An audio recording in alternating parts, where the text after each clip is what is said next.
Jerry Kurger, and I'm the Executive Director of Nami Dupage. Nami is an acronym for National Alliance on Mental Illness. Nami is, as I said, a national organization. Ours is one of hundreds of affiliates throughout the country. We happen to be one of the largest and one of the most active in the United States. Last year, Nami Dupage served more than 35,000 people in its primary programs of support, education, and advocacy.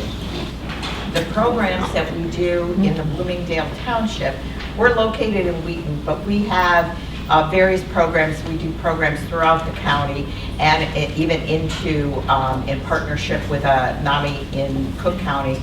We also do programs in LaGrange, Oak Park, and some of those areas as well. In regard to this particular grant, we do our school program, which is called Ending the Silence. It is a signature NAMI program. It was developed at Nami Dupage, and a few years ago it was taken over by NAMI National, and now it's used throughout the country. But it was developed by our staff and our volunteers. And what's unique about this, and I think it answers some of the questions when people talk about duplication of services, what NAMI does is very different because NAMI is a peer-led organization. So what that means is that our services are provided by people who themselves are in recovery from mental illness, or they're a family member or a close friend, or they have specialized training as a peer. So what we provide is a very different piece. We work with clinicians and partner with clinicians, and of course that is of primary importance that people have, if they need medication, they have psychiatrists, that they have therapists, but we provide a different piece because of being a peer.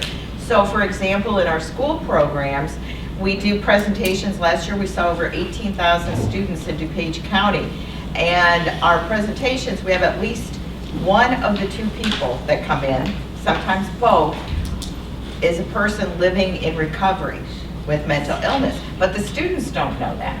So they listen to this presentation about knocking out stigma, and they hear about identifying symptoms of mental illness and local resources that are available. What do you do? And then they hear the story of at least one of the presenters who might say, you know, I've been a teacher for 30 years, but when I was in high school, this is what happened to me. And after almost every time we do a presentation, there'll be at least one student that comes up and says, I thought I was the only one who felt this way. Or just described my father or my friend.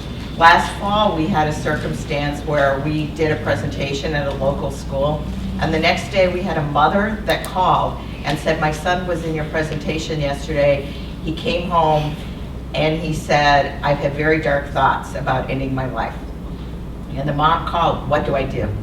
We were able to put her in contact with the appropriate medical facilities for immediate care, but we also gave her, you know, crisis information of removing all weapons from your home, making sure the person's not left alone, those kinds of things.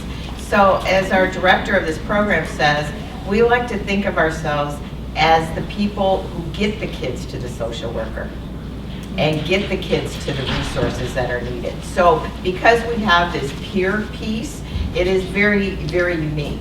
So that's why all of you clinicians and like, we're looking for partners. So, and it's a very nice symbiotic thing because it works alongside that clinical piece very, very well. Another program that we do in particular is for this particular grant is we have a supportive employment program.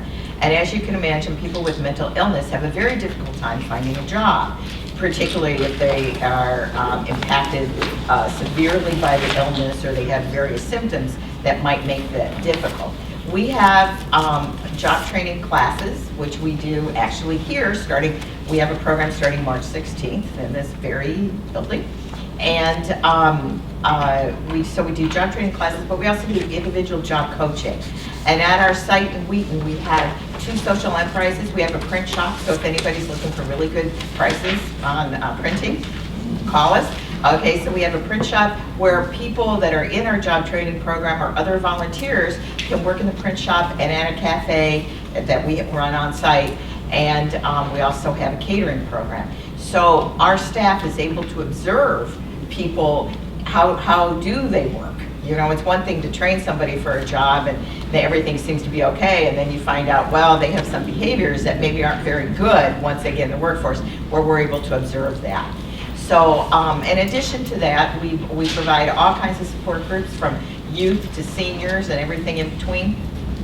We have a living room program at our site in Wheaton that it's an alternative to the emergency room. We work with the health department. A clinician comes in and assesses people, and then we do a peer. It's peer-led, and so peers will talk to people, provide resources and the like.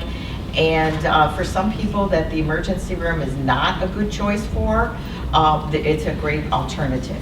So we do a wide variety of programs and mental health trainings and the like. And again, we're looking for potential partners. We'd like to do more things outside of Wheaton.